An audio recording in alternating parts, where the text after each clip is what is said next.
Now we're officially ready. I have to do this where I can't have a lid because I will nervous fidget with the lid for an hour. I'll be like, now I want a drink, so I get to do this task, and then I do this. Why don't you get the thingy? It'll never end. It'll be this, and then it'll get dropped, and it just... Yeah, no, but didn't you see the one that has 6 different ones? Yeah. There's one that you click, there's one that you turn, I don't know that helps. I think that creates madness. You know what I did is I was taking 2 balloons, putting flour into it. Tie really? it. And then it's clay. You just knead it, yeah. And it's clay. So, because it was relaxing my hand, because I was doing so much strongman stuff constantly. So I would do this and just, it's like massing, like using clay, and it would relax my hands a lot. And on top of it, oh, it was so good. I just get fidgety.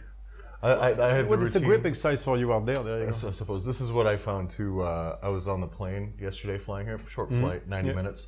And I noticed, I don't know if you'd ever do this. I don't think you're as bad on Instagram as I am, but on a flight where I don't have Wi-Fi, and I'll just be listening to music, but I will instinctively open Instagram to no service fucking 40 times on a 90-minute flight. It's like, put the phone down. Put the phone away. Wrong with you. No, you know what was weird is on vacation, like I was starting to get nauseous. Yeah. Like I would get the phone, and then the second it was either Facebook or Instagram, whatever, I would literally get nauseous. I was like, I can't. It's like my eyes were like, dude, for a week we're looking at blue sky and the beach. You're not. So I could read on the iPad because I read a lot. Yeah. But I could not use the phone. Like the scrolling would make me literally nauseous. Really? I'm literally getting allergic to social media. I kid you not. Which would be good because I need to get away. Yeah. Like I need Facebook for the problem is it pulls me back because I need it for work. Yeah. Right, to post with everybody, and there's a mascot coming back. But like I need to pull away from it, man. Yeah. At some point like Instagram is such, it's I get pissed on the bullshit and all the stuff. I'm like, come on, guys, like that's not how this, all that stuff. By the way, it's funny because we're on vacation. Of course, there's all the influencers out there. Yeah. And what the funniest thing is the boyfriends. Oh. That are like this and taking the perfect angle, and I'm looking at them exactly. I'm looking at them going, dude, because also I hate your life right here's now. what that guy's really doing. He's looking like an asshole on vacation. Everybody knows what he's doing. Yeah. Then here's what happens: when she leaves your ass in 6 months, you have just equipped her with an army of new Tinder profile photos. Just boom, boom, boom, boom, boom. So now she's set, whole new material, and free out on the market. Your job, you're done. She's basically banging a photographer. Yeah, that's exactly. I feel so bad for the guy.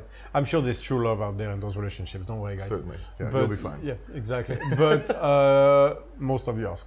Anyway, so it was cool. You know what we need? You know what I forgot to do? I didn't even think about this. I'm gonna turn on lights really fast. Go. I didn't think about this at all. We need all of them. Yeah.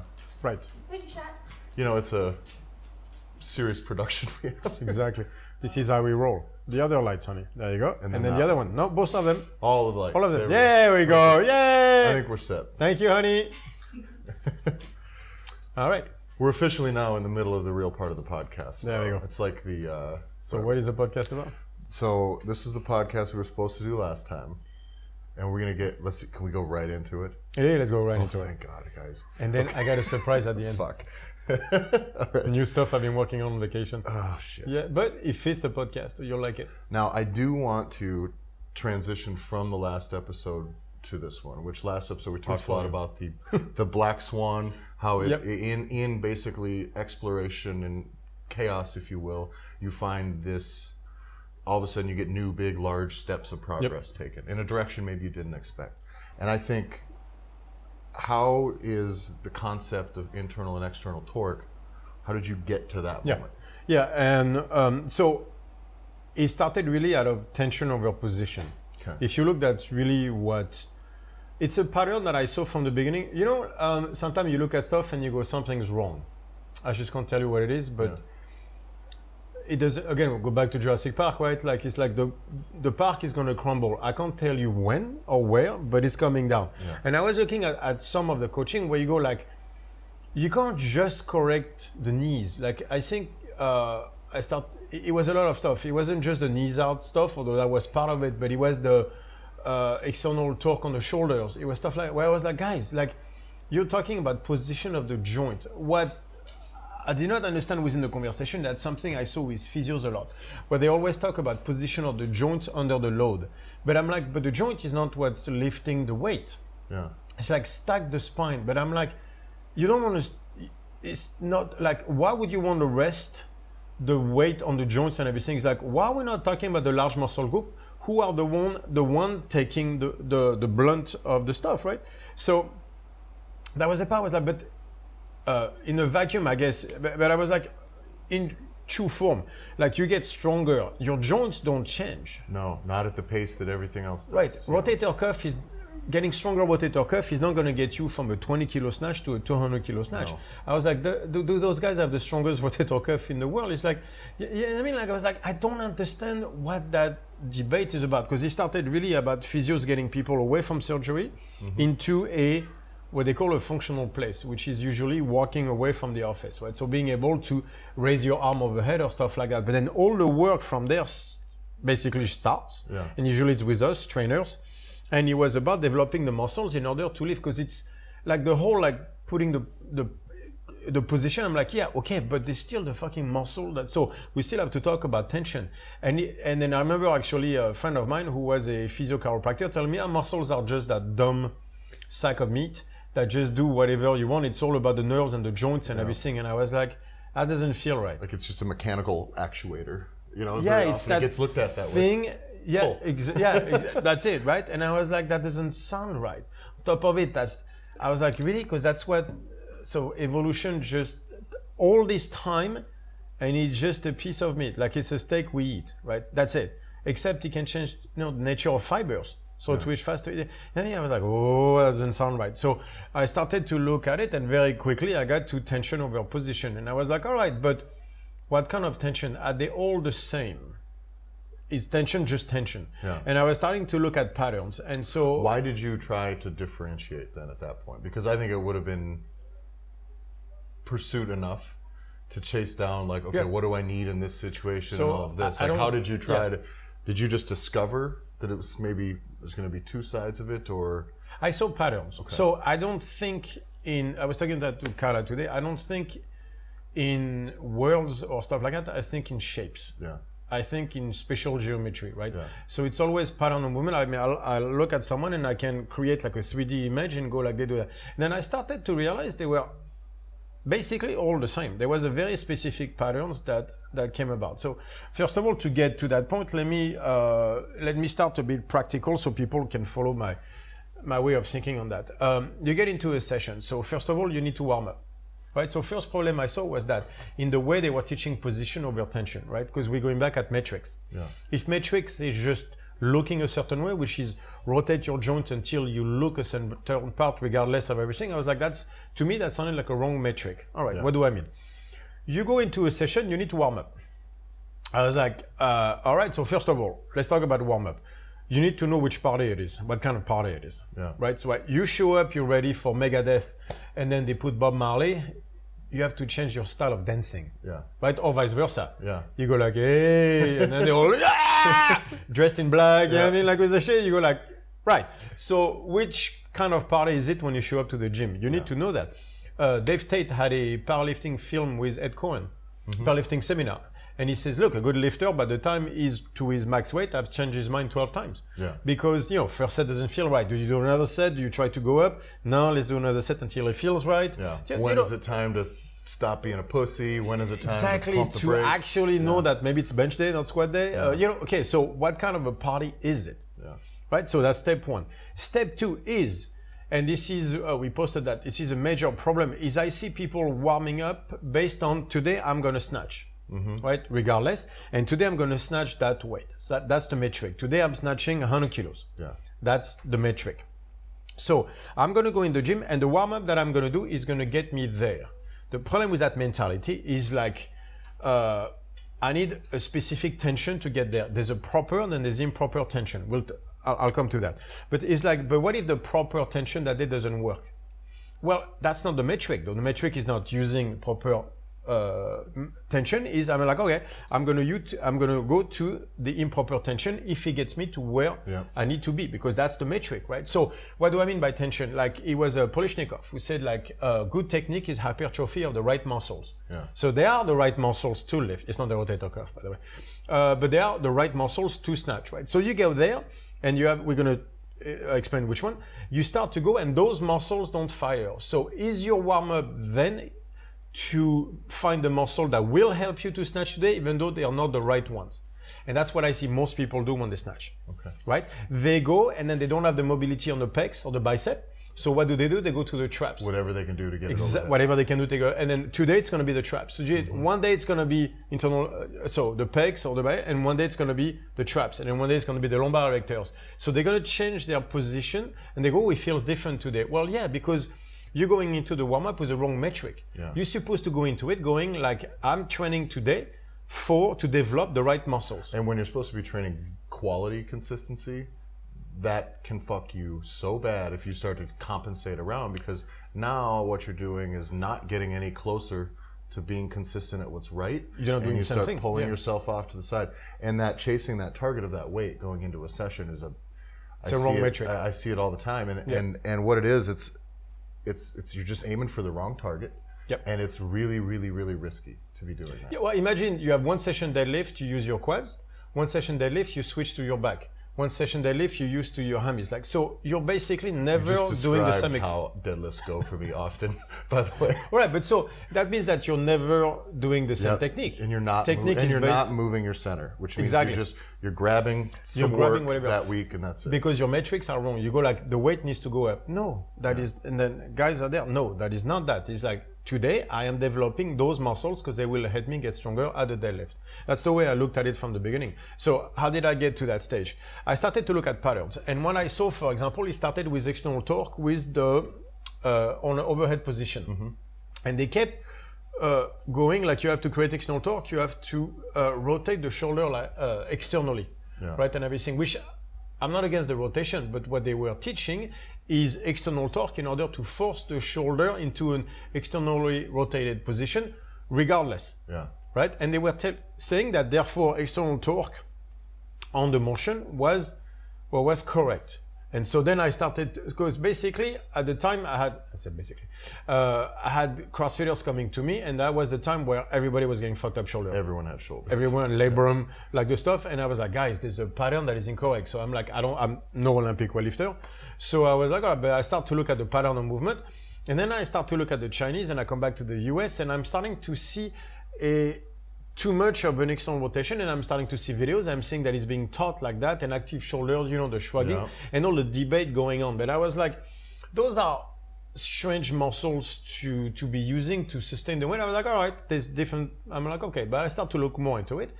And then the external torque, suddenly, I was like, all right, but if we take the barbell away, which is usually how I do things, like, let's take the barbell away, 300,000 years of evolution. Let's go at pressing movement. Right, so is a snatch, when you catch it and go up, is it pressing or pulling? Let's divide that very simply, right? It's pushing. You're not pulling on the weight, not down. Otherwise it would come down, right? You're pushing it up. All right, so it's a pressing movement. Pressing movement in nature, what do I see?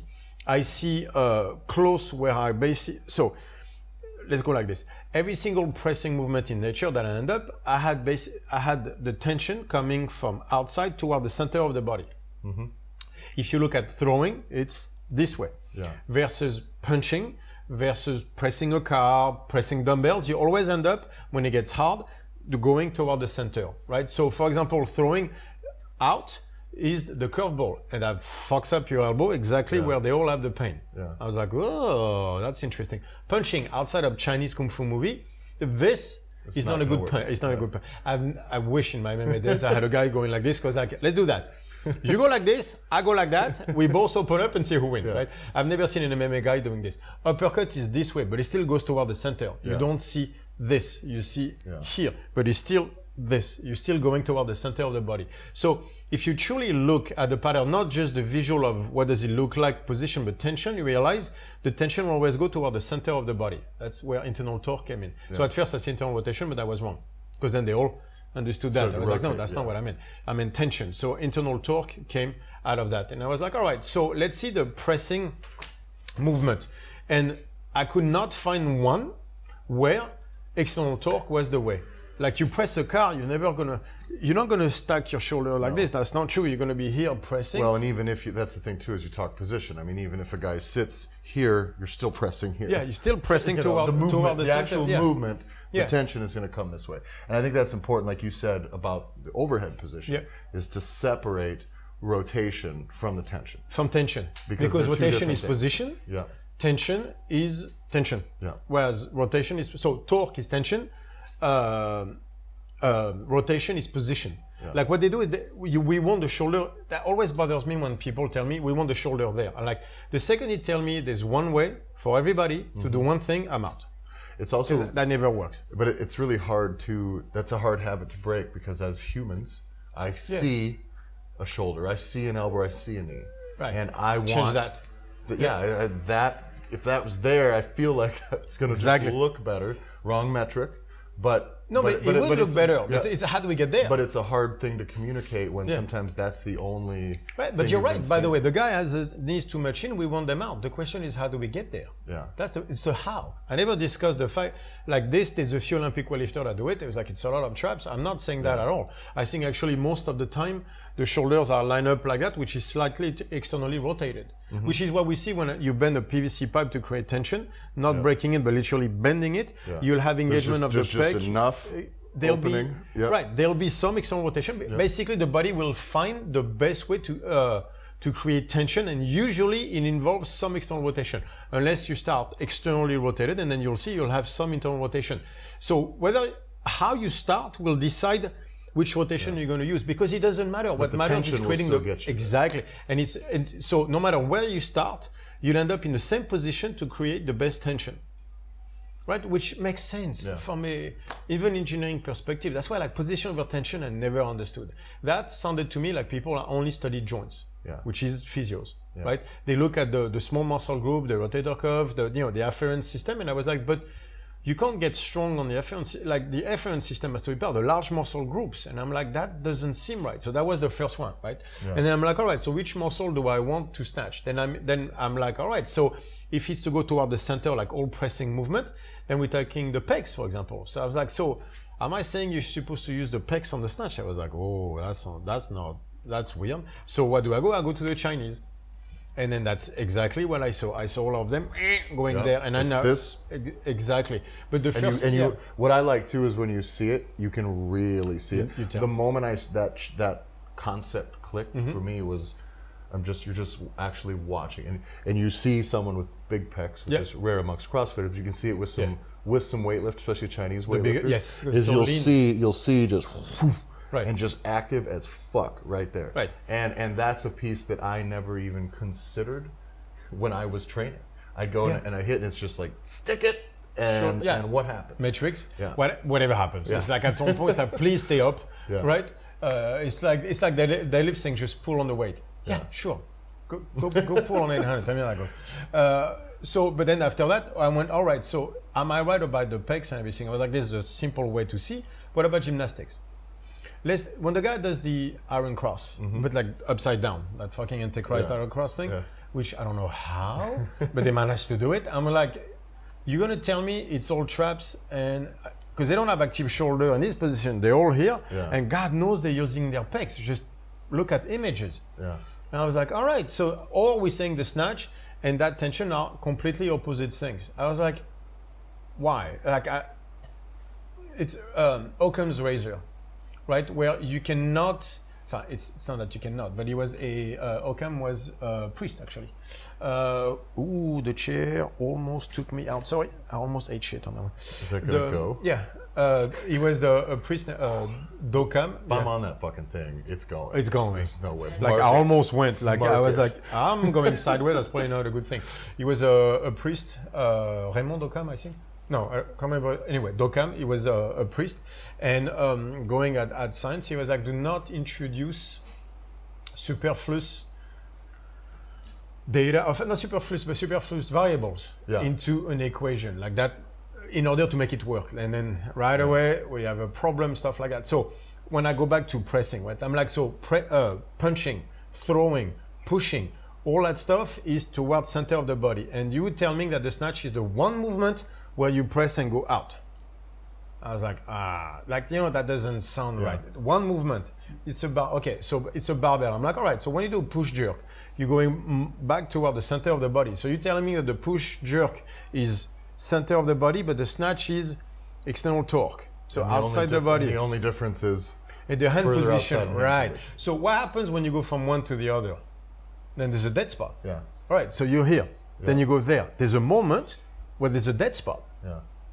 So evolution fucked up. It created a somewhere in there. Somewhere there's a dead spot where the weight will just fall off because you can't sustain anything because you can't create any tension. Yeah. Occam's razor, man. That it can't work like that. So I was like, no, there's something wrong. And so I'm looking at the Chinese and I'm like, gymnasts and everything like there. Fake. And then what struck me as well was how much the short head of their bicep was engaged. Mm-hmm. And I was like, so it's all this. And what I'm doing is like arm wrestling. Right, yeah. So arm wrestling, they tell you the biceps. So then I'm starting to look at books, anatomy and everything, and tell you the bicep only engages this way, never that way. And I'm like, but arm wrestling, it's all bicep. Mm-hmm. Like if you look at all the trainers, they're all here. Yeah. It's the same thing toward the center of the body. So I'm like, so there was an entire movement where you end up with the same thing. Arm wrestling, gymnastic, it's always the same muscle in the same pattern. And I was like, and so if I were to have a spot around the belly button, it's basically all tension going toward that spot every single time. So they seem to be all this. All the body weight stuff was going that way. And then you also have obviously external torque. But that's the thing too, is everybody was talking about external torque, but no one was talking about internal torque. So I was like, it's like the knees out on the squat. So you external torque on the way down, external torque on the way up. I was like, how much range of motion do you have in your hips? Yeah, and you wonder why your hips hurt. Yeah, no, so you're going. It takes you forever to get there. Yeah, you're going external torque on the way down, and I'm like, then what do you have on the way up?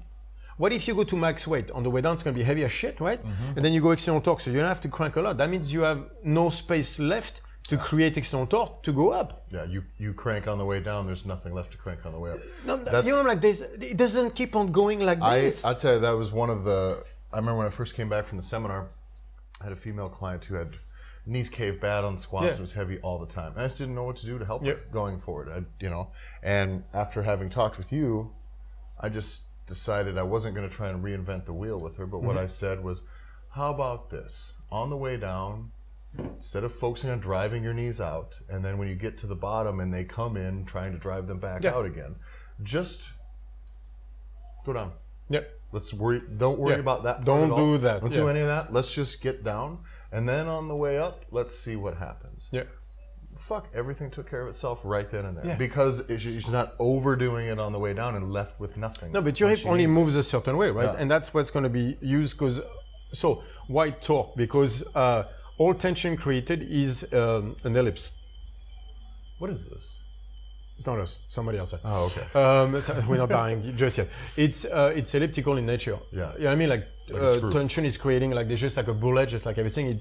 Everything is a screw, right? So I was like, all right, but if everything is a screw on the squat, the deadlift, and everything, imagine screwing this way on the way down. I'm like, but then where does it go from there? Then it goes here, and then it's stuck. And why would you want that on the way up? Yeah. And so I was like, there's a problem there. That means I would want to screw the other way, so I have more space to screw in external torque whenever I need. So I was like, so it has to be internal torque on the way down on the squat. Right? And so that was one that I like, they all lost their mind when I said that, because every time, at that time, especially in CrossFit, right, it was all knees out all the time. So here I come saying, no, internal torque on the way down. Physios lost their mind. Well, and by the way, I didn't see internal rotation. Well, and that's the thing too, is by the way, the knees aren't diving in anyways.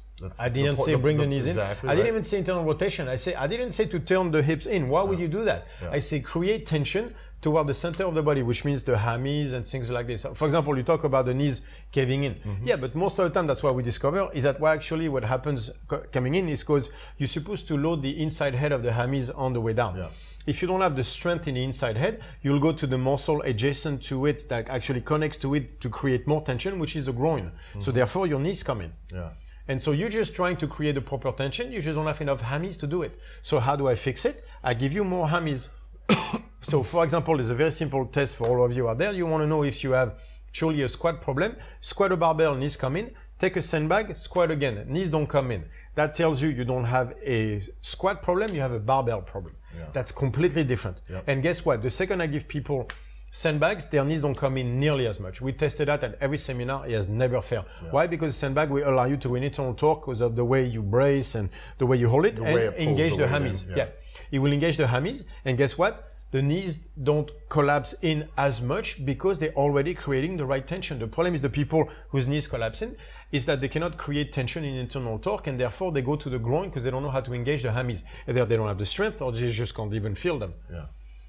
So I was like, all right, so am I right on the squat? I'm like, okay, go back, take the barbell away, let's go in nature. How do you load for a jump? Right, so I had a simple question on the squat because I was like, all right. I was like, what's the squat in nature? Let's start with that. And people are like, why when you squat to take a shit? I was like, no, I'm talking about power. You don't need to squat. Yeah, force. There is force in there, but not that kind of force. So when you say internal torque, that's not what I meant either, by the way. You don't need to squat 200 kilos to be able to take a shit in the woods. To the outside of the body, external torque. Yeah, exactly, yeah. Which, those muscle, right? And I was like, again, you don't need to get stronger on the squat for that, right? I'm talking creating power. Yeah. And I can't, the only thing that is not a hinge, right? Because if you look like lifting something off the ground, it's a hinge. Yeah. Your hips shoot up until your hips are past your knees, and then you hinge the weight, and then you go into the jump pattern. The only pattern I could find for squatting was the jump pattern, which is everything what they call squat. When I say squat by that, I mean they mean about squat in external torque. Yeah. But there is external torque, and not just internal torque. I was like, okay, but tension over position, when do I use internal torque versus external torque? I'm like, all right, so let's start with external torque. When am I supposed to use external torque? I can't do it on the way down because otherwise I have nowhere for my hips to go to create tension on the way up. I ran out of space, figuratively speaking. The physio are going to get me on that one. I was like, all right, so what about on the way up? I'm like, okay, but on the way up, there's two faces, right? It's out of the hole and then up. All right, so let's talk about the just up like that. Knees come forward, you can see external torque, that's a jump pattern. I was like, okay, that makes sense, right? I'm jumping into a box, you can tell. So how do you know if it's external torque versus internal torque? Are you going toward the belly button or away from it? When you get stuck here and you go up like an Anderson squat, everything goes this way, it's clearly external torque. You're going away from the belly button, right? All right, it's there. So, but where is it from the ground up, external torque? I was like, all right, so let's decompose the movement. Where do I find the squat pattern in nature? Is the jump. All right. Do you need to break parallel to jump? No. No, and usually you don't. I was like, all right. So what about below parallel? I was like, I need to find a movement where I need to create power, not, bounce off, but like actually create power with my hips below my knees. From a position where my hips are below my knees. And I can't find one. Yeah. And it's one that's outside of something we've constructed for exercise. But wrongly, exactly, wrongly. Not in nature. Like if you say a jump, again, your hips are above your knees. A lunge, your hips are above your knees. The second you do something, if you look, is you won't have, from the super high, you won't have power. Even if you do on a leg press, you'll use your back to flatten, and then you'll use your quads. Yeah. Try on the leg press. Go past. See how far you can get. See, and then you'll see. Then you'll start to cave in. Yeah, you'll tuck in. You'll start to do stuff, and then once you're in the right position, then can you go out, but not before. Try to create external. Get on the leg press. Get your knees to your chest. Try to create external torque, and you'll see. You don't pop your hips, please. Don't do it too heavy because you will hurt yourself. You'll see. You can't. You'll have to go in to create the space, and then you'll be able to go. That's the easiest way to see what I'm talking about. But I could not find a position where power can be created with my hips below my knees. I was like, all right, then if it's not external torque, it's internal torque. I was like, all right, let's see if I'm right. You load for a jump, but the hips are higher. So what happens below? I'm like, all right, that's easy. We're going to go the other way. I'm going to go on the box and I'm going to jump down, right? And then, so when you jump down, are you going to receive you with your knees outside of your ankles? Imagine if you were to do that from a high distance. No. Everybody will have their ass back, right? Yeah. You'll go this way, trying to catch the power of the jump with your ass, not like this, not in the outside quad. Like you would destroy ankles, it's usually knees, like the first everything. thing that'll happen when you land is you are just like that. You're going to reach back and almost hinge down. And why? Because you use your groin. And then what do you use when you catch yourself from after jumping? You use the same muscle as you use to load for a jump, which is groin, inside hammies, glute max. Yeah. And I was like, all right, so it's the same pattern every time. And then from there, I'm like, all right, so this is how we're going to go at it. Now I'm starting to look at the Olympic weightlifters. And what do I see? I see they have that triple extension, which is all external torque. Then they catch and then they catch here, right? And out of the hole, I can see that the hips are coming back and the knees are going either this way or even back slightly. Yeah. I'm like, but that's not external torque. External torque means the knees go out and forward. And none of those guys are doing it at heavy weights, right? Every time they come in, with the knees slightly coming in. The Steffi Cohen when she squats, the powerlifters too, below parallel, they all have their ass coming, even out of the hole, they come back this way. So they come with their ass back, their knees basically don't drift forward, they drift. Establish that tension. Exactly. And then once they get into that jump position, then they drive their knees forward. Greg Nichols was the one who was doing it the most. Yeah. Like literally, and then he would drive his knees forward, put his hips under the bar, and then go up, just like the original box squat that Joe DiMarco was showing me. He was always above parallel and he was drive your hips under the bar and go up. But that only works with your hips above your knees. So from below that, I was like, that means it's internal torque. So that's why you see people bouncing, because they bounce out of all those muscles, just like catching yourself from a jump. And then they go to external torque. And I was like, so that's the pattern. It's internal torque on the way down, internal torque out of the hole, then external torque. And when I look at all the Olympic weightlifting, that's what I see. They catch, then they have their ass coming back, and then once they get into that jump position, then their hips go forward with the knees going out and forward. Yeah. And I was like, all right, so there's a place for external torque, a place for internal torque. But it is tension dependent, not position dependent. So then you'll know exactly when to, so if you catch yourself from a jump, you know exactly where your loading position is for internal torque, external torque. And I was like, okay, so now we have a metric to teach a movement. Yeah. Instead of like, you have to look a certain way, I'm like, but by the way, what if you don't know, everybody's slightly different. What if you don't know what you're talking about? You're going to hurt people. I mean, like there was a lot of stuff. I was like, guys, that can't be right. So the internal torque, external torque came out of that. I took the overhead position and I took the squat. And I was like, all right, well, let's see what the movement is like. Again, take the barbell away. What's the movement? What is evolution trying to get us to do? And every single time I found tension. And after that, it was what kind of tension, right? Then after that, it was which muscles are being used to create that tension. And I found the same ones every single time. So what I really looked at is I saw the same pattern every single time, just two different ones, which complementarity I love from quantum mechanics anyway. But what I saw is internal torque where, for example, gymnasts, we're all going toward the center of the body, everything, all the tension. So from the feet, like they point the feet slightly in, the hollow position is all this. So you end up with the same muscle going this way, just like on the way down. And then external torque was away from the belly button, a pure explosion. Yeah. And I was like, all right, that there's two patterns. So then suddenly I realized that, so does that mean that there's no muscle group? There's only two muscle groups then. There's a muscle group for internal torque and they all work together, and muscle group for external torque and they all work together. They all work together, but there's one takes over depending on the pattern. I mean, so one stabilizes versus a mover versus a stabilizer in a way. So what do you do then? For you, you get to this point here where you've got like, okay, now I've thought it out, I've worked on it, had people try it. We kind of got this concept, two sides of it. Mm-hmm. Where do you go from there as far as like, where does the torque concept tie in with everything else now? Right. So I'm in Dubai, right? And this is literally 3 weeks in Dubai like that. There's a coffee shop called Cafe Rider that I love. And there is literally right next to the gym, the warehouse, which is a great bodybuilding gym and everything. I was like, I'm starting to get a feeling that there's something more to it. Because I'm like, internal torque, this is where you see a lot of the isometric stuff. Mm-hmm. But when you look at external torque, this is where you see pure power, like that triple extension. Yeah. So every time I look at external torque, I see pure power, like boom. But what also I notice is that when you get scared or whatever, that's when you start to go to those muscles. It's like part of your startle reaction. Yes, and that's why there's a few patterns like that where I'm like, that's interesting. So I'm like, again, I don't do well with words or stuff like that. I need shapes. I'm like, all right. So I'm on my iPad. Thank God for the iPad. Thank you, Steve Jobs. And then I put an anatomical chart.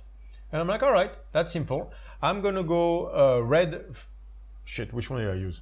Red for internal torque? Red for external, I think. Yeah. Red for external torque? No, yellow. Red, okay. Yellow for external torque, red for internal torque. I don't remember. I only can remember based on when we change it with the upper pec, if we could color it in red or if we had to print new ones. That's what. No, red is internal torque then. So red is internal, and yellow is external torque. God, I hope so. Anyway, whatever. Right. It so says it. There's two colors. There's red and yellow. One was for internal, and I'm like, all right. So let's see which movement is right. So internal torque, I start with the one I know. Yeah. Which is okay. So pecs. All right. So I put the whole pec and then the bicep. And I'm like, yeah, but bicep, there's internal torque versus external torque because it's one of those connectors. I'm like, all right. So I'm like, how do I know if I'm right or not? I'm like, right. So red is ET. Shit. Red is ET. Fuck, is external torque and yellow is internal torque. So as I said, and so I'm like, all right. So let's see if I start with the bicep. I'm like, all right. So if I'm right, that means the short head of the bicep is more toward internal torque, and this means I need to pull like this. That means the long head of the bicep would be more toward external torque. I was like, that would explain what these two heads. I'm like, all right, so that makes sense. How do I know? Simple. I'm gonna go over there and go internal torque, short head, internal torque, long head, external torque, short head, external torque, long head, and then we see which one feels right. Yeah. And then I start to go, okay, and then after I go lightweight versus heavyweight. That's a lot of combinations. Yes. Right. So I'm like 45 minutes on biceps. Right. I'm blown up. Go back to Cafe Rider, get 2 more espressos. At the time, I was not on the protocol, so don't blame me for that. But I had like, the yogurt with and a little bit more aggressive. And they had like croissants and you know like they had so much good stuff. So I'm like fine. So now I'm start to go. Let's go triceps. All right. So I start to draw and I'm like all right. So that would be is that internal torque or is that internal torque? I'm like well if I go that way when I press that would be internal torque and that will allow me. Back to the gym. And so, 45 minutes I come back and I'm like, right, okay. So, but there were so many combinations. I'm like, I'm not sure. Let's do that again. So I did that for 3 weeks. Literally, I was at the place at 8 in the morning. Just sore as fuck for 3. So many coffees. Good food though. For 3 weeks, we're in Dubai and I do that from 9 to 2. Then I take care of Yaya. But from 9 to 2, it's every day for 3 weeks. Now you understand why sometimes I get pissed when people are like, no, I didn't try. Like, I can't find my habit. It's the 3rd time. And like, can you tell me what to do? I'm like, you guys don't understand how this works, right? And so I start to draw and every time I end up with the same 2 colors. But I also noticed that whenever, for example, whenever I jump, I want to jump on this, right? I ended up with... I can, don't worry. Yeah, I want to see it. On this? Yeah. Can I really? I thought I couldn't touch it. No, you can't. Oh, I'm fuck. joking. I was like, that table is the same height. Yeah, exactly. No, not on that one. Did that one. But suddenly I was like, is it worth it? I kind of want to have that on camera. I tell you, I certainly can jump higher than that. We can set up a stunt somewhere. Right, okay. I wouldn't worry about that. Yeah, you'll have it on video. If he misses, it's on Facebook too, don't worry. So I'm like jumping, right? So what do you see? You see this. And so I go jump, right? And I'm like, man, lumbar erectors, they obviously are working, but I feel in my traps. You know, when you go max bar jump, you go, fuck, my traps are like this. And I'm like, oh, okay, so external torque, which makes sense, triple extension. So I'm like, so triple extension is a jump. Mm-hmm. We know, I'm like, it's a loaded right. jump. Yeah, all right. So, but what if I do like rows and then like when it's super heavy and I go, it's the same movement. I'm like, so it's the same muscles. So I'm like, all right. So whenever I do that movement, I draw. So I can't tell you how many copies of this thing because every time I'm like, reset. Mm-hmm. Take the analytical chart, color that movement, and then I do the coloring of the movement that I think fit that movement for external torque, for example. I'm not sure. I go to the gym, I do it, and then I'm like, where am I cramping? And I note and I say, come back, color them. And then I put all the charts next to one another, and then you end up with the same pattern in external torque and internal torque. I was like, all right. So to me, I was like, there's 2 patterns. There's internal torque and external torque. There's 2 muscle group, internal torque versus external torque. And I was like, all right, so I'm like, that's supremely interesting. So I'm, texting. Did you just pass in front of the camera? Like that? Oh my God. So it's not enough we have the dog, now we have my daughter too. Are you guys like, you're a team, obviously. You just full blown like block the stuff. Like, yeah, who cares? I mean, you have your phone twice, by the way. God. Weren't you just on your phone? What did you just... No, she was on her iPad. Oh, okay. There's a difference, man. I guess. By the way, didn't we say 1 hour a day? I know, but my friend meeting with my friend. Okay. Right. Don't worry, guys. It's welcome to Daddy's life. Right. So 2 patterns. So everything is, I'm at the gym and everything. And I love patterns. And I'm like, all right, 2 patterns. By the way, there's 2 sides to the peripheral nervous system. parasympathetic, sympathetic, because now I'm starting to study that as well, right? And I'm like, right. Was that right about when you started to introduce a lot of that stuff in? That was after Dubai. Kind of on its own, but you started tying it into this. So there was a lot of it. So all that stuff, internal torque versus external torque, happened in Australia, right? And then the link to the nervous system happened in Dubai. So at the time we were traveling the world, so we're staying 3-3. In Australia, I was like, Richard, like, I have an idea on internal torque. And I'm like, I'm losing my mind. You have to. So I didn't sleep for 3 days. He didn't sleep for 3 days because we're so excited about it. I actually started to draw that on the fucking window at the Airbnb. I'm like, give me a pen. And he's like, so there's a picture of us looking at the window like this, both of us, because I'm drawing on it. Oh, it was so good, man. Richard went through the whole shit. Like, I'm not the only one being tortured. Ask Richard. And then so we go through that whole stuff. And then in Dubai, I'm like, all right, I'm going to do the whole thing. And that's when I put up the anatomical chart on the mentoring program. But I also that idea of looking at the nervous system, like when I'm scared, what do? I do this, right? So it's all external torque. You see the hands going up. You see, again, the same muscle I just drew. The traps, the lumbar erectors, like when you get really scared, all that stuff. That seems like that would have probably came to you pretty quickly. Like the real quick knowing which side of it is. And then I think figuring out what is very different. But you get that, there's something there. Ooh, right? And I'm like, all right, so on one side, it's fairly simple. Is you get scared, you jump. And I'm like, what do I need when I jump, right? Can I jump? I started to study nervous system. So I'm like, all right. So at that time, it's like you have really two sides. You have the fight and flight on one side. And then, because it's before the polyvagal theory. So I'm like, then the parasympathetic side is more flow state and stuff like that. Back then, I thought the freeze was in sympathetic, actually.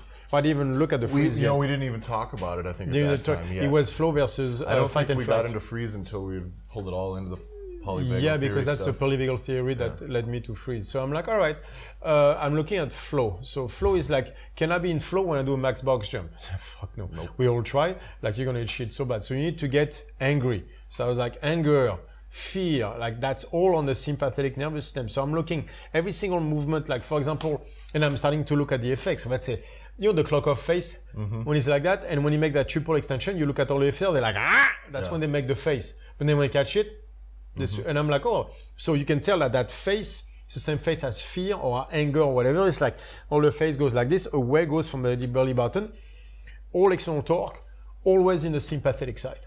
So I'm like, there's a pattern. Jumps at me, I'm like, I don't care what they say, like this is obviously a pattern. It cannot be any different. I'm like, that's super interesting. So ET is sympathetic, triple extension, jump, all the stuff that requires a very short burst of energy associated with screaming, and usually you have to get yourself in the, in the moment and everything. I was like, ooh, very interesting. I'm like, okay, so what's the opposite side? I'm like, opposite side would be, at that time, the flow state, more toward the parasympathetic side. So I'm starting to go flow. What does that mean? And I'm like, all right, so give me a movement all in internal torque. I'm like, all right, so I just said the jump. What's the opposite of a jump? I was like, well, let's look at sprinting, which I know is internal torque because you can tell from the tension created, right? And I'm looking at internal torque and for the legs, which means inside head of the hammy, all that stuff. And now I'm looking at the faces of the sprinters, and they're all extremely calm. Right? Parasympathetic is the vagus nerve. I look at the vagus nerve, it controls the muscle of the face, which I didn't know what it meant back then because it was pre-polyvagal theory. But I'm like, so calm, coordination, focus seems to be on the parasympathetic side of things, right? Whereas anger, fear, and the external torque seems to be on the sympathetic side of things. So looking at a sprint that requires calmness, right? Focus, they both require focus, but very calm and everything. They just like completely relaxed face. That's all the stuff in internal torque. Whereas the face, it's all the stuff in external torque. I was like, all right, so there, the opposite of sympathetic is parasympathetic. So now I'm trying to see if the two work together. So I'm like, all right, so I'm going to take a movement internal torque. I was like, let's go on a bench. All right, I'm going to go to the gym and make faces. And then when do I need to relax versus make the face? So I realized that off the chest, I'm like, but after that, I do this. And I'm looking at push press. I go, and I go like this. And now I start to look at clock off, and off the chest, you make the face. But after that is back to a serious face. You have to get your explosion out, and then you still have to Yeah. Because then you have to stabilize. Exactly. And then you have to control, and coordination comes in now. But I'm looking at Klokov, and there's Klokov angry face and Klokov serious face. Angry is when he has a triple extension, but serious is when he catches. And I see that suddenly in sprinting, and I see it in lifters, and I'm liking all of them. That's, after 12 espressos a day, it's short videos because I'm all over the place, but I'm like, there's something there. And I kept pushing that for 3 weeks, and I realized really that you had the two different sides of the equation. You had the ET, which was all sympathetic, and you had the IT that was toward the flow side. So I called it flow at the time because, again, I didn't have the polyvagal theory. The whole thing was not tied up just yet. I just knew he was there. I knew he was there. I just couldn't tell you how he worked yet, but I knew he was there. The pattern could not be any different. Yeah. It was so obvious. And once it's Black Swan event, we talked about it in the last one. After the fact, it's so obvious. Yeah. I could not have predicted when and where the click was going to happen, but looking after, of course, it was that. Yeah. How could you not see it? Yeah. So that's how the whole thing came about. And that was, I think, like right after that introduction, basically from torque to the both two sides of the nervous system. I think that was right when I attended Seminar and Coaches Week the first time around. Yeah, which has been good because having then revisited them as the last couple of years go by, you get further into it. Yeah. So it's like the discussion about it now is very much more involved. Yeah, because deep than it was. Going back to the the Black beginning. Swan, there's different moments of what ex-alcoholic refers to a moment of clarity. Yeah. Exactly. Right. What is that noise? Yeah. She's baiting him away. Because there's something falling. Like a shark. Like between the dog and my daughter, like we're not winning this. So, but you have to understand, so there was obviously a long time building up to this. Why internal torque? The bicep opener came out of bettering the overhead position, right? So there's all that stuff. And then the Black Swan moment was actually 2 months long. It was Australia into... Well, and it also was work. Into Dubai. It's so much work. It wasn't just an epiphany. No, like people think it's like, I heard the angels. Then I have to make sure the angels were not bullshitting me. So I had to go into the gym. And, it was just gifted to you. And exactly, right. No, it was a long time in the making. And then, but that was the first Black Swan moment about nervous stem and torque, right? But after that, all the other Black Swan moment came. The polyvagal theory, all that stuff. And then the freestyle. All those are Black Swans that came from that particular one. That particular one was so much work. That don't happen if you don't. This fucking guy. It's the knock. That was it's on me. you. I had the right to touch my own pool table. You knew that was coming. Yeah, I didn't pay attention. When I did it, I was like, shit, that's a bad idea. But it's interesting too because you don't get to those other places. And we don't know this, but you got to these other places because you had already stood out onto this first moment. Exactly. But the all overhead position, I was like, I've seen the patterns too many times. I've seen too many people fucking up their shoulder. There has to be something wrong.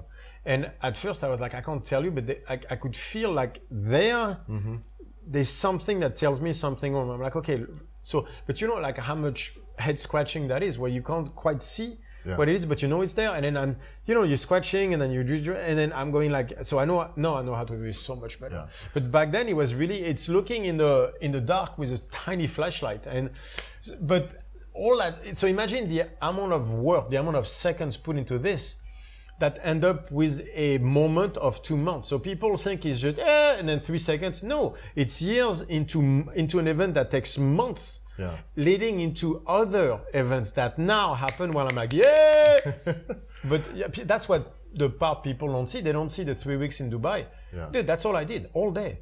I think though, like for me, it was really like perfect timing because I was just getting to the point where I was training long enough to have gotten probably strong enough to where I can hurt myself. Yeah. Which you did in the beginning, and things aren't.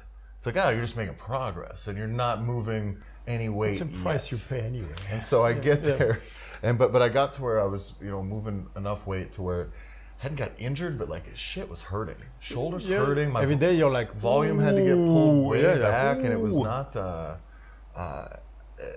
I just knew something was coming. It's an interference. Yeah, right? Something was coming. You were like, when it takes you 45 minutes to warm up. And having figured that out, I just started with more just focus on pec work, and then focusing on those things in my stability as I still trained. Yeah. And that's the Yes. thing people always miss Yes. with this Yes. stuff is Yes, they it is. forget you still need to train. And, Yes, and you still need to push. and I've had coaches who, aren't our biggest fans, who would say, who say it's like, well, someone went to the thing and it's like all they want to do is this little stuff and this little stuff and that, and it's like, well, then they didn't understand it because they still need to train and they still need to push. This isn't fucking accessory work year. Get to work, but you got to be deliberate. A lot of the people that don't like us that much, whenever I get to talk to them, It's fine. if they give me 30 minutes, they go like, oh, no, I get it. Yeah. Because they get it from somebody else who got it from me, but guess what? Got And, it wrong. and everyone will package it in a version that kind of is them hearing what they want to hear too. Yeah, it's Niels Bohr who told their students, that very Niels Bohr-ish way of thinking. It's like, if you understood me, I explained myself wrong. So for me, it went on, and I just trained, and I was able to get stronger. I didn't reinvent the wheel. It was just a few extra exercises and focusing on some things. But now That's what the openers are, by the way. yeah, and now though I have literally no pain at the moment, and I have been still training moderately heavy, and lost now almost 23 kilos in the last year. Yeah. So down 23 That's kilos. 50 pounds for you. Yeah, around there. almost as strong, and not losing a ton of muscle. But for me, it's the pain. It's that I don't have pain because I don't know anybody. I don't know anybody out there who presses as much as I press. Yeah. Who doesn't kind of have some shit, Elbows, and knock on wood. I mean, because I did this before. I had 2 years of near debilitating, that's when you came to see migrating me. elbow Yeah. pain. There was I nothing I remember could that. do. Yeah. And it was really discouraging. My everyday life was really negatively affected with that. But I don't even describe that as an injury, but like you said, because it's not surgery. Exactly. But no one does, but it's crazy. Things were just kind of coming apart, By the way, when you live constantly with one joint where you can, the second you sit like this and then suddenly it's like 10 minutes to do this without pain, people out there are always in denial with those ones. Like, I lift heavy, that's why. I'm like, no, dude. It should not be normal. It's not normal. It's common. That doesn't make it normal. Like we see that so often. I remember that conversation with you. I was like, no, dude, it's not normal. Yeah. And that means you can't go further because your body eventually will fight you back. Like, so then here comes the drugs, ibuprofen, all that stuff. Because otherwise your body's like, stop. Well, and stop. then the solution is, painkillers. We're running out of time. I just better get bigger. Let's get bigger, and we'll get around it today. We'll push those numbers up. It's Wrong a short metrics. term. Body weight, big numbers. Wrong matrix. And every time they push you again, it's same thing, like tension over position. Just get bigger. Yeah, it's like knees out. It's the same thing. Yes, but that's not the point now, is it? Because you're just pushing the stuff very short term and you end up in the same place. Yeah. Every single time. So it's been but that's been really interesting time back. And you remember this and you know this now. It's like in the beginning I was horrible with this stuff. It was so fun. And you were trying. I was really trying. You're really, really trying. But like we talk about doing the shoulder opener. The best one was your lumbar erectors. Oh yeah, Your back was blowing up. You couldn't carry a 100-pound sandbag 10 meters. We didn't tell this story, did we, on the podcast yet? I don't think. Oh, let's tell it. No matter what, let's say it again. So we get done. Now, to my credit, we did a bunch of heavy Yates rows right before. Right, sure. So my lumbar erectors were a little jacked up already. Sure. And I get out the door with like a right. So we are at 60-pound bag, maybe. Taylor Ryder's 100 pounds. Taylor Ryder's gym, which is strength and conditioning in St. Paul, Minnesota. In St. Paul, it's great. Super place. It's like he has a bunch of auto car repair next to him, so it's that kind of stuff. You walk out, and then it's the coolest thing. It's next to the high school. There's a full-blown football field that we can use out there. So literally, there's a 400-meter track, right? And then the football field and everything. So you just walk out, get onto the football field, and I'm like, all right, so we're gonna do a 400-meter carry. So you, Tyler, take the 80-pound. It was 60. Not 100, but it was probably 80-pound sandbag and go do a 400-meter carry. He didn't make it to the field. Not even close to the track. And I get by there, and Richard and Julian both are looking at me. I think he made it 10 meters. I think Richard's exact, mostly compassionate words were, "The fuck is your problem?" Because he made it 30 feet. And I was like, and he dropped it. And I was like, and the look on his face was I still remember it's been because I'm 2.5 years. Because I am sitting. Oh, it's priceless. And I'm looking around. It's like I am. It the is so, strongest person and you're so here. pissed. And I'm mad. You're so pissed. And that is a feeling though when that blows up, and you deal with it now with all the time from people. But like that is a thing that. But you're walking like all like this, and I'm like, that's gonna You're hurt. like, this and guy's then gonna literally like 30, and then I'm like, and we of course like I can see it coming, so I'm like, don't you drop the bag? Oh, it's over. like you and with Richard, we drilled him. It was like, dude, you didn't even make it onto the fucking field. Pick it back up, and he's dying. I made it another 20 meters almost to the track, and then I was like, I can't. And he's like, exactly like that. I can't do it. I can't do it. No, and he's so pissed. He's so pissed. Oh, he was so good. It was an existential crisis at that Oh, moment. he was so good. Like, that was a thing where you're. And you had all the women lifting just as much, but doing 400 meters. Oh, he was so good. And I'm sitting there going, Jesus, who the fuck am I right now? What? Oh the yeah, fuck totally. Is this? The big strong dude. Oh, the football player, basketball.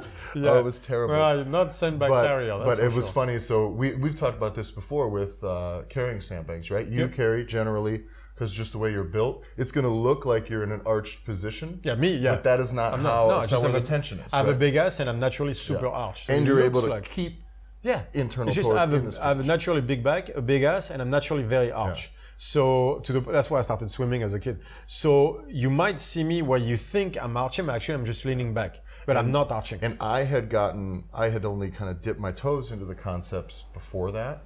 Really? And so I didn't know. For me, it was sandbag carries good for structure. Perfect. I thought about everything. You saw 2 videos of me? I thought about everything the way I thought about everything, which is, I just do that. Yeah. I'm an athlete. So what I did is I ordered some bags, and I get them, and I was like, I remember we even posted at Massonomics this meme from the Game of Thrones, like season 5. There's the Battle of the Bastards, where it's everybody's piling in on the guy, and he's suffocating, and finally climbs out at the top. Yeah. That's what it felt like every time I carried a fucking sandbag. Because I would carry it arched and it's on my diaphragm. I think you emailed me about it once. I was like, I think I'm going to fucking die. Yeah. Because I was gasping for air. Email, yeah. It was like... I've seen you do that like in front of me. Oh, it was so funny. It was so good. It reminded me now of like doing, if you ever do a really heavy Conan's wheel, or really heavy Zercher's carries, where a sandbag carry was making me having to like bite air, like I was doing those things, and that puts you in a totally separate set of tension that will make you able to carry that bag for about 30 meters. Is in about that how case, it went for yes. me. Well, and then actually, you didn't make it 30, but yeah, it was 10, 20, 2 or 3. Yeah, you got that. But I remember that moment. Yeah, but that was great because you were like, all right. Now I was like, well, how do I fix it? That's it. Yeah. At some point, it is tricky with coaching and teaching things like this. Is sometimes you need to teach people how much they suck, and sometimes you need to teach people the better right way away. And but for me, showing me the right way wasn't going to do anything for me until I realized how fucking bad I was at that. And it's very important, but like sometimes it gets taxing on us because you feel like the Grinch. Yeah, you're just like, dude, come on. Because they look at you nowhere. I'm like, I'm not trying to make you worse, man. It's like I joke about it, but actually I'm doing this to see people do better, not worse. As soon as I figured out how far off base I was, though, then I was like, well, I'm done. That's it. I'm all in with this. I can't. Because everything else that I've thought. And by the way, your position looked good, and I was like, yeah, but that's not the point. Now is it? And you're like, at first you were like, what? Okay, I get it now. Yeah, everything that I had thought up to there just got me there. In a situation where I could do some things, but I had nothing to build on after. But this is also a very important part because people, usually ask, but how did you go there? How did you do that? Because I did the shit. Mm-hmm. Right? So people understand sandbag carries. You know how I know arching is a bad idea? Because for a year and a half, I'm not kidding, 18 months, every training session, I would finish on a 400-meter sandbag carry. Didn't matter if I did sandbag carries in a workout, I finished with a 400-meter sandbag carry. 18 months straight. It was down and up a hill. 200 meters down, 200 meters up. So for 6 months straight, my back blew up. And I'm like, willpower, suck it up. Mm-hmm. Like, okay, so I do that. And at some point, I'm 6 months in, I still remember that day. And I'm like, dude, stop hurting. Yeah. Like, because I'm like this and I'm like, this is way harder than it should be. Like, what are you doing? What is so hard? So I'm like, just fucking relax. And then I go this way and everything in there and suddenly the pain is cut in half. And I just run back in. Because I'm 6 months in with the same bag, 100 pounds. It hasn't changed. And I'm Sweet still linear progression, just eating shit on the same bag. every Exactly. day. Yeah. For 6 months. Also, so people don't have patience. I'm like, you have no idea, Yeah. dude. 6 months, at least 5 times a week, right? 5 to 6 times a week, every single session. Well, more than that, because I had also the sandbag in the workouts. Yeah. Right. So, but no matter what, 5-6 times a week for 6 months after the workout, 400 meters sandbag carry. My lower back fucking blow up every time. Finally, after 6 months, I'm like, no, I'm doing it wrong. This is incorrect. Then I relaxed and I'm like, just first of all, fucking relax. Stop doing this. Calm yourself down. And I forced myself to come in. And then literally the pain went down in half. When we talk about like flow and fight and how it ties in with torque, I think this is the perfect way for us to wrap with it. Is almost wrap. Oh, fuck! You got surprised. Yeah. All right. So, is it in that case, right, where you're carrying, you're just fighting it? You're automatically, your face shows it. You're pulling up on the bag because All otherwise traps. it's going to go down. Exactly. So it seems to make sense. And what you do, you squeeze toward your Traps. belly button. You're all in external torque. Pull everything. Yeah, exactly. And what happens is you end up actually fighting the weight. The whole way, And which yourself, is not sustainable. all the way. Yeah. Especially long distance. ET is not supposed to be long distance. ET is very short. So now you're trying to do something that is designed for a very short burst of energy for a long distance. You don't want to do that. And so then, but by then bringing it to the point where you're, you squeeze and pull then it you down, you basically squeeze it. go down, Yeah. which is weird because you go with the bag. Yeah. You kind of squeeze it together, put your elbows together, and then almost like you can not lean forward because you still have to lean back. Because the hips come just a touch, though, it still keeps the weight, so you're not like at a bad leverage. Because the bag has to be on top of your ankles. Yeah. So you have a weird shape on the back, but then suddenly you're engaging the right muscles, and suddenly you can breathe. Yeah. And then once the pain went away, half. You'll get there. And suddenly I'm like, okay, actually breathe, and it's not like that fucking rape mentally that it was before. And I'll tell you this, I don't think anyone's going to hurt themselves if they try to do a 400-meter carry the wrong way with a 60-pound bag. So it will feel like it, though. It'll feel like it. But everybody's like, no, I'm hurting my back. No, you're not. If you want to know what that difference is between tension and what that feels like on your nervous do it system, until it stops. Do it the right way and do it the wrong way. Yeah, or do it the wrong way until you find the right way. But you will eventually. But when you say like, oh, I'm going to hurt my back. No, you're going to hurt your ego. Yep. And you're going to find things about yourself, but trust me, when you're quitting... It will hurt, but it's not an injury. It's just going to be uncomfortable. It's because, and guess what? It's you. Yeah. And again, I don't mean to be the Grinch. I don't mean to be an asshole and everything, but just remember, I did it for 6 months and my lower back was blowing up every single time for 6 months straight until I got to my hard head that I didn't have to go there, but I was self-inflicted. Yeah. He was, and for most of you that blow up your lower back, it is self-inflicted. So you don't like to hear it, I understand. A lot of the ladies out there, every time it's like, I'm not making fun of you or anything of that. It's just, you need to go through the experience yourself. Yeah. But fighting it, enduring it, puts you in external torque, which puts you into the wrong place. It's not about enduring the sandbag, it's about doing it. You need to master it with your head first. Yeah. It's either the bag hunts you or you hunt the bag. Like you have to go at it with the right mindset, where your head wins, not the bag. All right, let's talk surprises. So I was in Mallorca and I had. Do you know? Yeah, the 1, 2, 3. Okay. And I had an idea on movement, because I'm looking at cardio versus strength and everything, and there's a pattern that emerges. So I'm going to divide it in 3. I'm going to go mid thigh to mid pec as a 2, right? Okay. Mid thigh down as a 1, pec up as a 3. So then you put arms, shoulders, upper pec, right? That's a 3. Okay. Then you get, mid pec all the way to the trunk muscles, right? Mid pec down as a 2. And then, so VMO, let's say top of the VMO all the way down, that's a 1, right? And I'm like, all right. So let's look at rowing. I'll explain. Rowing, the way the good coaches want you to do is to row in a 2. In a trunk, 2. Yeah. What happens with most CrossFitters? Whoosh. Right. So 3. Yeah. But 1 with the legs. Right? They go too far with the legs. They use 1, 3. Treat it like a triple extension. 1, 3. 1, 3. But that's the thing. Triple extension is a 2. Yeah. That's not what they do. What they do is they use the quads and then they use the traps. Gotcha. They think they're doing a So triple they go extension. 1, 3. You're 1, 3. Okay. Right? And so I'm thinking about that because when you do a dips, you can go 2 or you can go 3. If you look, you can go 0. So hollow position versus the stuff. Because I'm realizing when I do rows and stuff like that, I'm only working my 2. If you look, carries, all in the 2. Yeah. Right? What am I good at? Carries, right? When I press, I lean back, I go here, so I'm pressing in 2s. When I do the one arm press, it's mostly a 2. Of course, the tricep use, but if you look, I'm using my 2. If I can't use my 2, I'm extremely weak. I'm figuring this out by doing like side delt, like I've been doing at every single stuff, which is a 3. So I'm doing all my warm up in a 3 or a 1. So what is that I don't train? Calves, right? Shoulders, arms. I don't have big arms because I never train them because I get bored. I'm like, so I'm always avoiding the 1 and the 3. I'm only working the 2s. But more interestingly, it's cardio. So then I'm looking at CrossFitters. How do they do arm over arm? They go this way. Yeah. They go in 3. They never stick with the 2. So most CrossFitters, look at the way they do pull-ups and everything. They're always toward the shoulder and the arms. They're always in 3s or in 1s. So most CrossFitters are in 1 and 3. They never go toward 2s. Me, I'm the exact opposite. I only go toward the 2, never 1 and 3. Then I'm looking at cardio. Suddenly, what do I do on the airline? I go super high with the sit, so I stay with 1, and then I go like this, so I can stay with 3. What I'm avoiding is the 2s, the places where I store the fat. Because I have lean arms, but not the 2. But that's what I'm avoiding when I'm doing cardio. So when you do cardio, you will go 1 and 3. Yeah.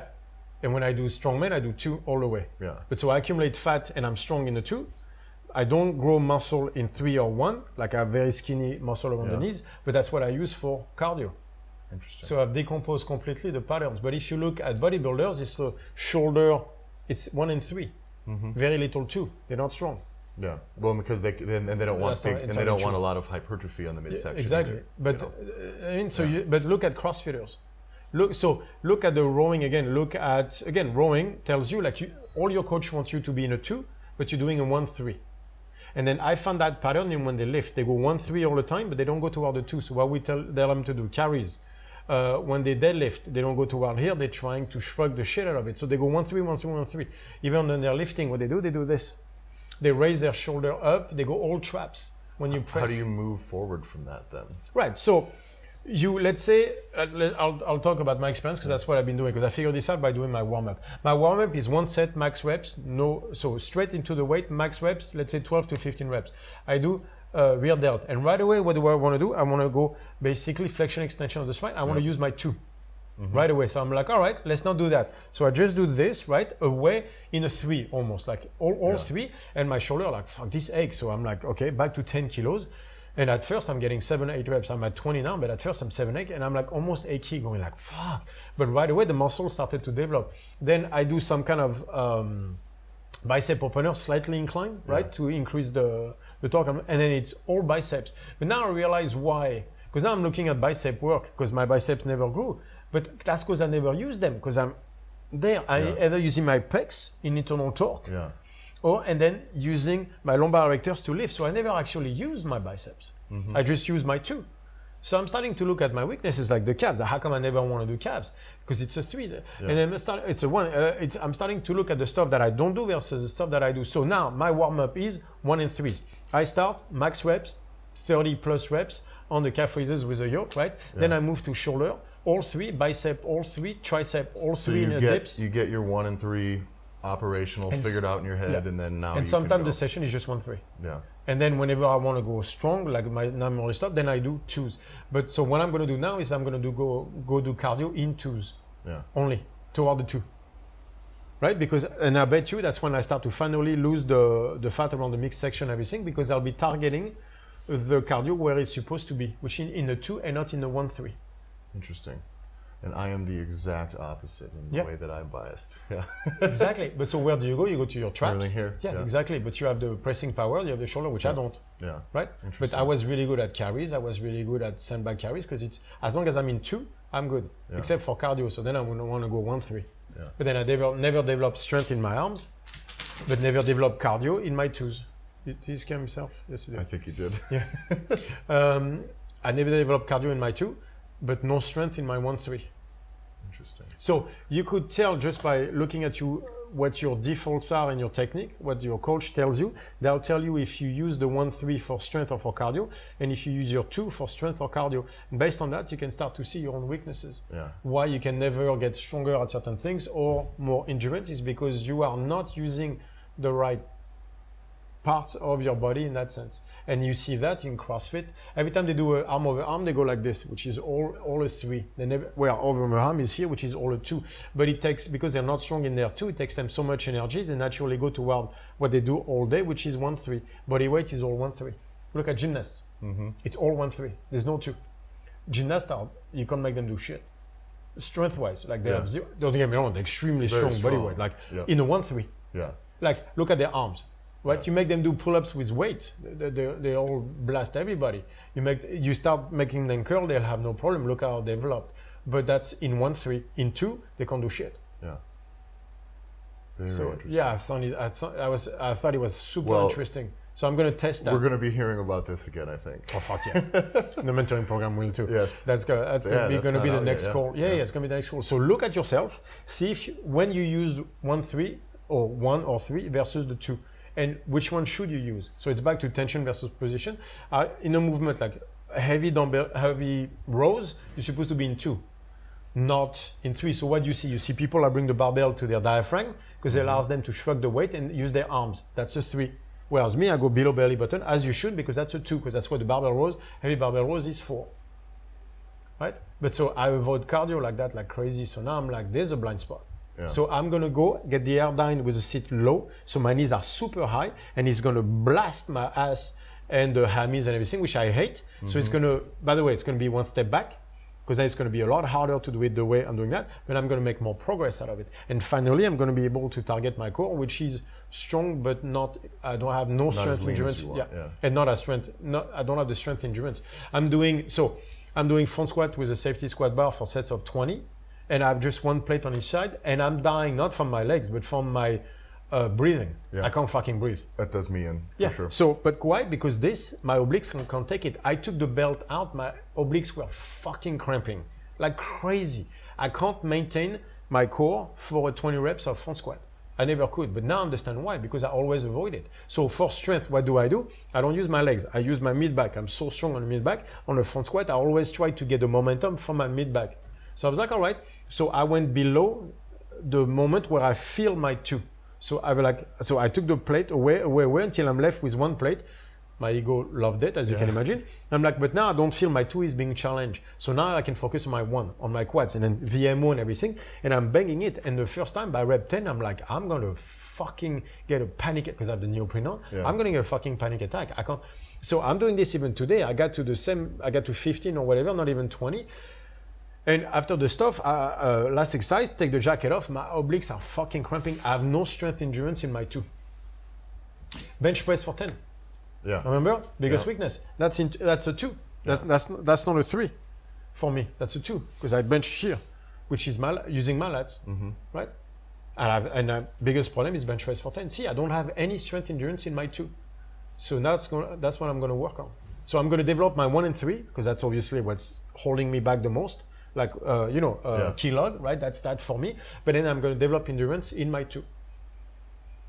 Then we'll see. So I'm going to do that next 6 weeks. We'll see. But I bet you I get leaner because I always had that fat on the side of my pecs. I can never get to it. Now I understand why. Yeah.